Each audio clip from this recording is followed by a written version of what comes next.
আরে অপু, ইমন তো তোমার ভাই তাই না? হ্যাঁ। তাড়াতাড়ি বাইকে ওঠো, তাড়াতাড়ি। আরে কি হয়েছে? আরে তুমি বাইকে ওঠো, তোমার ভাই অ্যাক্সিডেন্ট হয়েছে। কি অ্যাক্সিডেন্ট?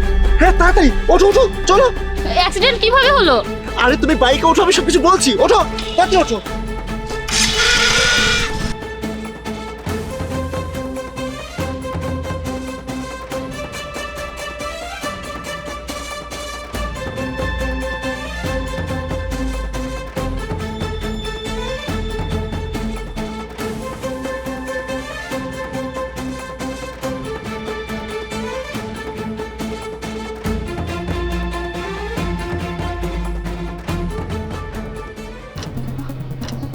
আসো, বসো।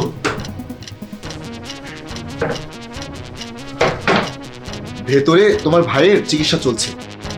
ভাইয়া দেখুন না, আর কত সময় লাগবে? আরে দাঁড়াও, এখনই ভাইয়া আসবে। আসলে বাসা সবাই চিন্তা করবে। বললাম না, চুপচাপ বসো, কোথাও যেতে পারবে না, বাসায় কেউ জানবে না।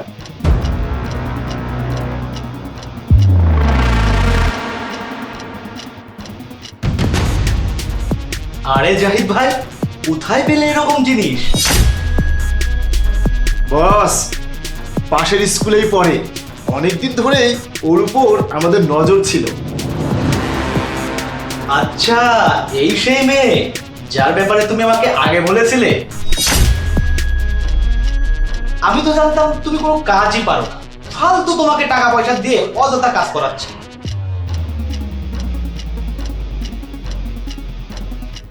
কিন্তু এখন তো দেখছি আমি সঠিক জায়গায় টাকা দিয়েছি।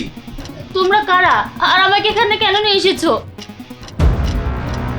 আরে রে রে মেয়ে, তুমি তো সঠিক জায়গায় এসেছো। আপনারা কারা? প্লিজ আমাকে যেতে দিন, তা না হলে আমি চিৎকার করব।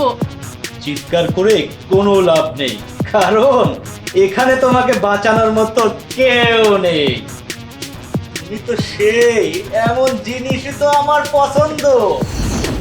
এই ছেড়ে দিন আমাকে। এই, কে এসেছে এখন? ভাই, আমি দেখছি। ঠিক আছে, দেখো কে এসেছে। যদি কোনো সমস্যা মনে হয় একবারে উড়িয়ে দেবে। ধরো।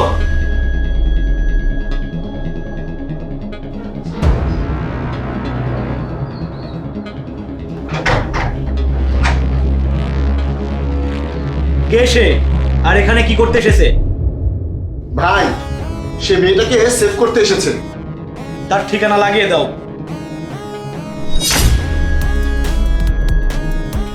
এই, কি করছো তুমি? সব পাগল হয়ে গেছো নাকি? তুমি কি মনে করেছো কিছু টাকার জন্য আমি এত খারাপ কাজ করব? তুমি জানো না আমি কে? অপু, তুমি ওইদিকে যাও। আইমন, তুমি পুলিশে কল দাও। আমি অলরেডি পুলিশকে সবকিছু জানিয়ে এসেছি। সে তার শাস্তি অবশ্যই পাবে।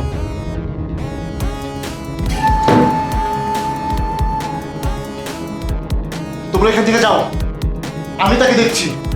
চল বোন।